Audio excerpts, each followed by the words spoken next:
Episode 3 from 35 or 36 or 37 of season 1 or season 2 or season 3. The best of the 4th episode, the recap. Chasing the game, Ivy. This one is about the player, Matt. That's what we love to talk about. Because everyone says development. Parents say it, clubs say it, trainers say it, coaches say it. But the word can mean almost anything if you do not clearly define it, or better yet, understand that definition. Yeah, when we started the show, remember I had hair, we were asking the same questions that a lot of parents ask. Is my kid training enough? Are they on the same team? Should they play up? The playing up thing, my God. Should they get more private session? Why does my kid look great in training and disappear in game? And I always say parents, but it's like we have nothing to do with it, but these are actually our questions. Yeah, your questions. Yeah. Over the season, the answers got more demanding.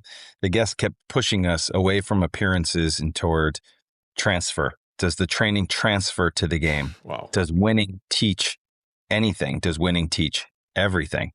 Does the player recognize the moment? Does the environment create real problems to solve? And is the player capable? Yeah, so just like in our earlier one, we had to start with Sean McCafferty from New York Red Bulls, the academy director. Just so much in that episode. This is a very short clip, but the reason it works is Sean gives us the danger of easy success. If you win all the time, there's zero development. It is the right first soundbite because it sets up the whole tension of the episode. Winning is not bad. False progress is bad. We go out every week and win 5-0 against every team. Yeah. Nobody's developing. It's a waste of time. I would love to even see the 14s next year. Maybe they're playing some 15s, and just the players should be almost winning a third, drawing a third, and losing a third.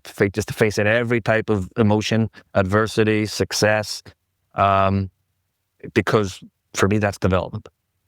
Yeah. We call it false progress. If you're winning all the time, it's just false progress. You think you're better than you are, and so we end up doing we invest a lot of money in going international, to Brazil, to Europe, to show them that the Northeast is a very talented area, but it's still a goldfish bowl compared to world football. This is a really challenging environment. Getting here is difficult. Staying here is even more difficult. So embrace the difficulty. Don't complain about it. Don't moan about it. Don't play the victim. The victim is blaming every single thing. Everybody's at fault. Everything, the weather, everything except, well, it's just going through a tough time. Just embrace it. No problem. We'll get through it.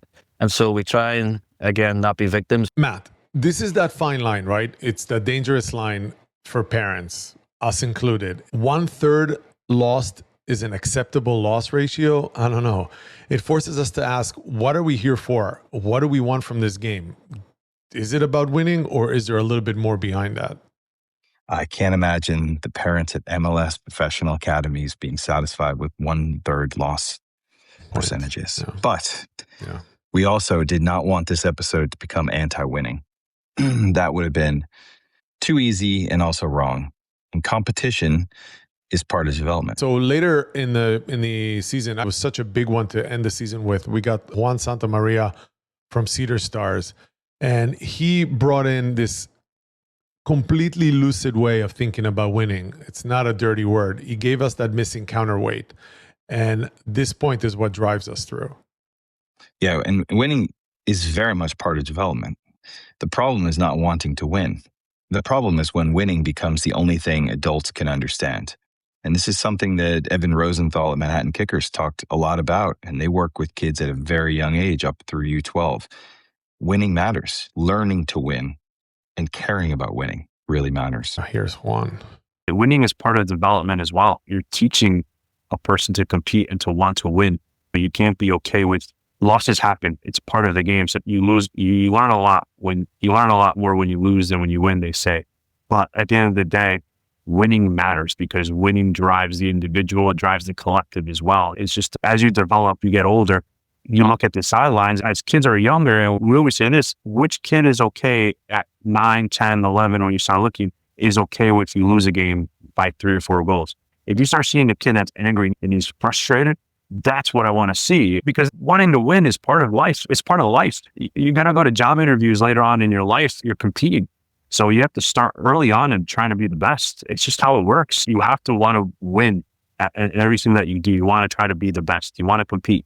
I don't think it's right to sit there and say, oh, well, we want to make 25 passes before we score a goal. Okay, that's great. But at the end of the day, are you teaching them to win? Because winning is part of development. Because if you don't win, if you progress and you don't win on the first team, you're gone. It's just the way it is. You have to be in a winning culture and a winning mentality. And I'm not saying win by all means necessary. Don't get me wrong. You have your methodology of how you want to play and how you want to do things, and you have to stick by it. You can't just sit there and be okay with not winning. Well, how do you solve that problem? Because ultimately the players have to have a desire to want to win as well and compete. It's just so important. So important. That was a big one. Juan is wonderful. And look, he gives us the balance. Development without competition can become soft. Competition without development can become empty. Yeah, so maybe this is the episode, right? It's not winning versus development, which initially I think we kind of were in it's okay, it's not all about winning. But like you said, the more we grew into it, better winning, honest winning, winning in the right game, winning that asks the player to solve a problem. Yeah, Nil Congost from EOS Football in Barcelona brings the next layer. He gives us a Catalan and Barcelona lens, but without the romance.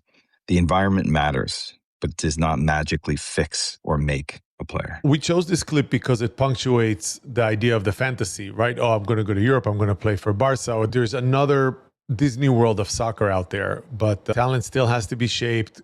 Culture does help, but it doesn't replace hard work. At the end, football is very emotional, right? So the dreams are part of the emotions and what you're seeking and so on. I think that talent is talent, and I think that you need to work and shape this talent.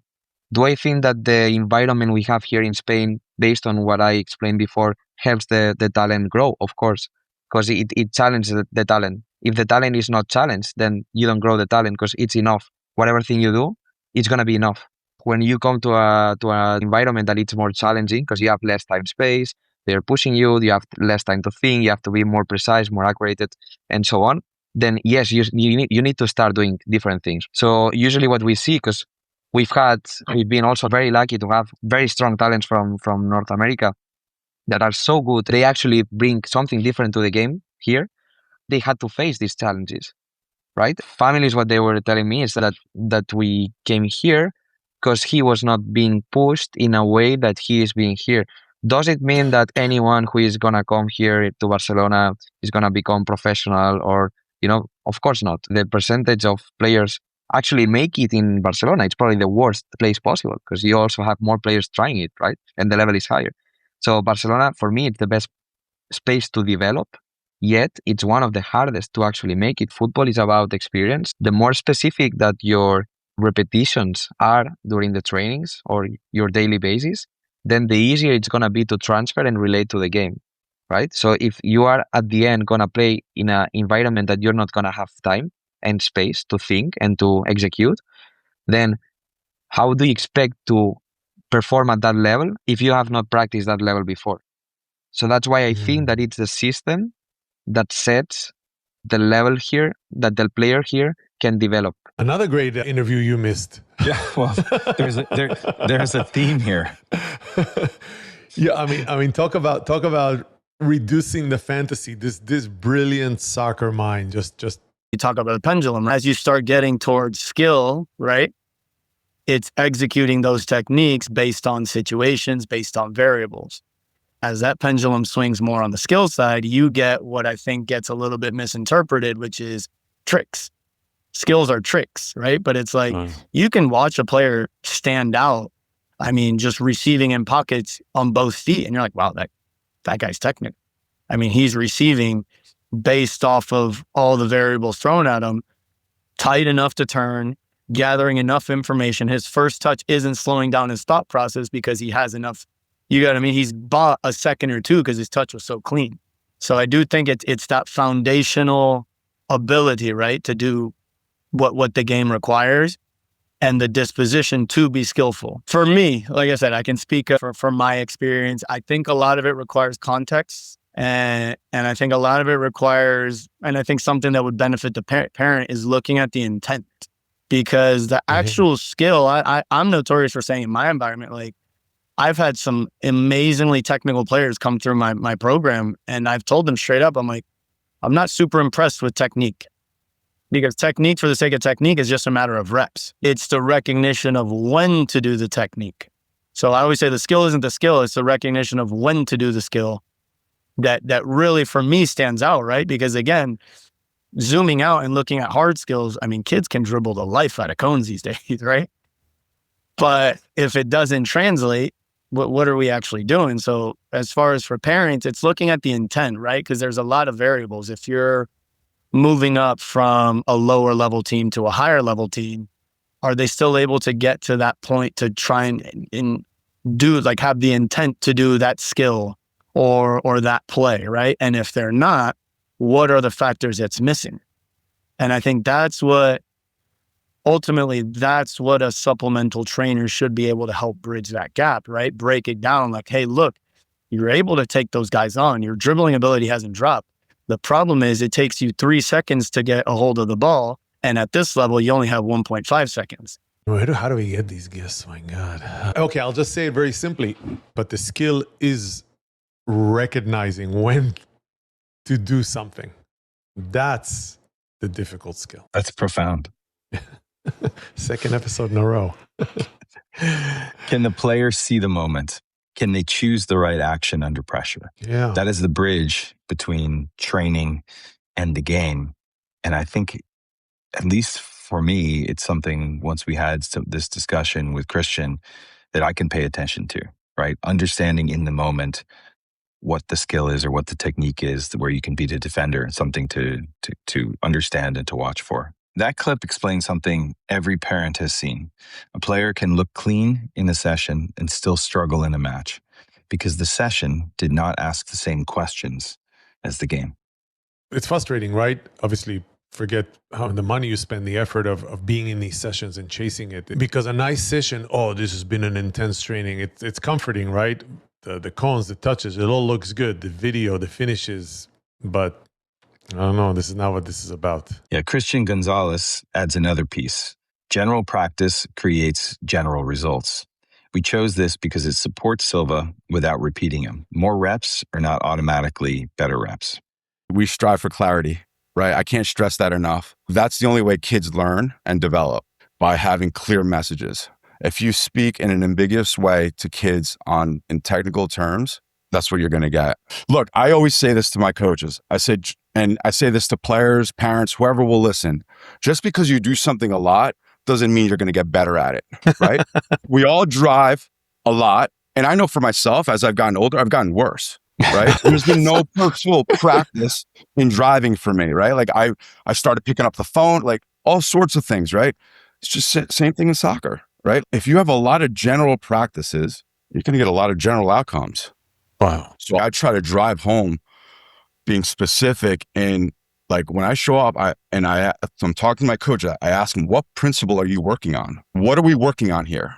And does everything that you planned feature that principle, like in terms of like getting out what you want to get out and making that clear? Did we push the players on or not? It's not that they're aligned. That's just a prerequisite of working at the club, right? So when I hire people, I say, listen, this is how we do things. And there's a lot of flexibility in what we do, and, choosing the activities and how, your personality and how you communicate and how you behave with players and things of that nature. But the team tactical principles are and how we play, our system of play, that's got to be followed, or else we don't achieve consistency. The other part that I stress all the time, and, our coaches have gotten really good at it, is ball roll time, right? I see coaches talk. When I watch sessions and coaches talk more than like a minute, I start going crazy. If coaches are talking or the ball's not rolling 30 minutes out of every practice, you're losing a practice a week on just the ball not doing it, like the player's not doing anything. Yeah, it is a boring truth, Matt. It's a boring truth. Well, that's perfect for us, Liron. Wait, the truth or the boring? General practice gives general outcome. Well, I guess we can close the show after this. It's not going to get better. Yeah, but you know something? I mean, of all these episodes we've done and these incredible people we've had the privilege of speaking to, Christian talked a lot about clarity and about communication. And from my own lived experience, the clarity and the communication has been one of the biggest challenges, I think, for the players at times, and certainly for the parents. And it's something that's clearly top of mind for Christian and New York Soccer Club. So Evan Rosenthal from Manhattan Kickers gives us the cultural version of that point. Step overs before weak foot passing, style before substance, Instagram before game understanding. Not on the top of the list for Evan. No, he's not impressed. No. Look, we chose this because every parent has this in their mind, right? But it's funny on one hand, we're laughing, but it's we're trying to be serious, right? The market rewards something that looks impressive, but the game rewards something completely different. Here it is. I feel soccer is a team game, and you have to be really motivated. You have to motivate yourself within your team, and having guys coaching like that, I don't think the influence is that big or that helpful, what they do. And I just see so much of it gone. Like a kid will see, one of the coaches will see on Instagram that a coach is working with him doing step overs, and the kid can't even pass with his weak foot. And they're just stuff like that at all different levels is happening. And I feel that parents get sucked into it. They look at it almost like if it's like math or something, and you can't do his math, so you get a tutor and they'll fix it. But the tutor sometimes, and I've talked to the guys who do, there's guys who are considered top trainers who've never even seen the kid in a game. There's a disconnect from what's really happening. And I think kids now are training harder than they've ever trained and more than they've ever trained. And I don't think they're any better than the kids were who never did this. It's a team game. You have to be able to like sacrifice and fight for the team. And those kids who have that mentality are the kids who succeed and who focus on the team. If you're playing for 4 different teams and you have a trainer who's telling you one thing, I think the core of the game gets lost. And those aren't the kids who are going to, take a ball to the face in the wall and on a cold weather slide in to block a shot. And those traits which are so important to soccer, that commitment that's not the focus when you're doing, cone dribbling. We've seen it in our community a lot, how kids have changed through the years. Those who we thought at a young age were one place are nowhere to be seen now, and vice versa. Liron, a funny anecdote though. My daughter's U8, U9 team, the coach did a wonderful job after each week of summarizing what they were working on in training and having how that was going to try to translate into the matches. And a lot of these girls are just starting to play for the first time. And he talked about how they spent an entire session on step overs. and I immediately went to Evan and in that episode, and I was like, we can't do this. I've got to talk to him. I almost wish. Why are we working on step overs? I almost wish there was a show to talk about that stuff. Oh my gosh! Wow. I'll find somebody for you. Yeah, sure. So the next clip is Matt Poland, Coach Matt Poland, who from Naples FC, the head coach, and he gives us this idea of elite and correction. What does that mean? He talks about the last 15%, right? The difference between good and truly elite. And it's back to not new tricks or a new skill.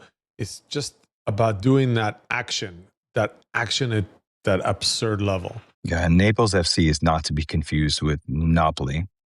This is Naples in Florida, and it's a USL League One team that just launched this year very successfully.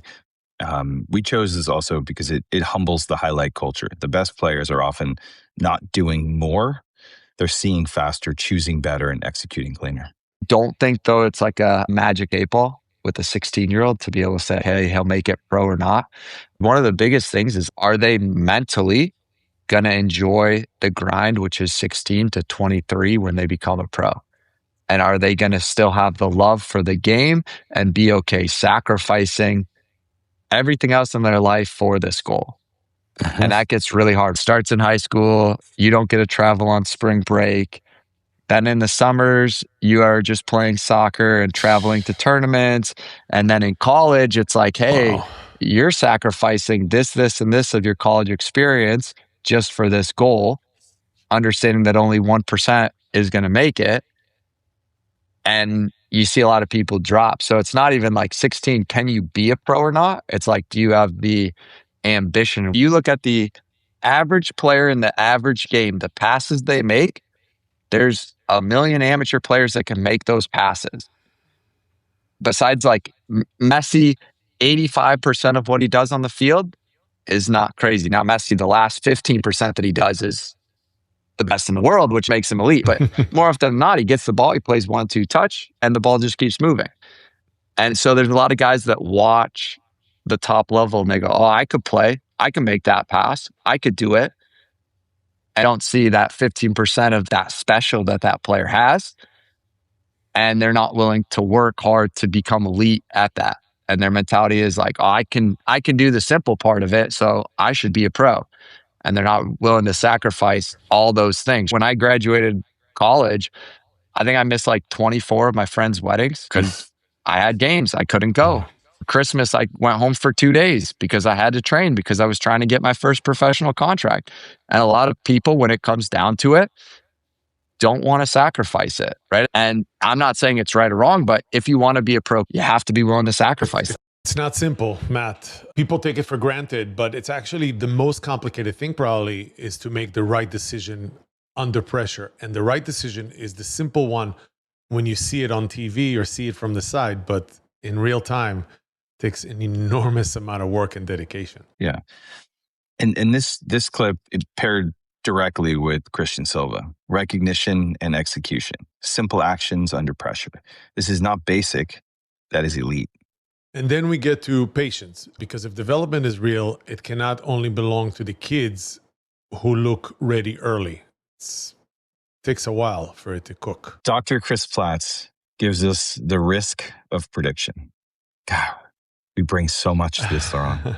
I mean, these diverse perspectives. Coaches are asked to make decisions about what a 15, 16-year-old might become at 20 or 21. That is an impossible job dressed up as certainty. Yeah, and now we chose this clip because it protects the late developers, but it also because it makes everyone more humble.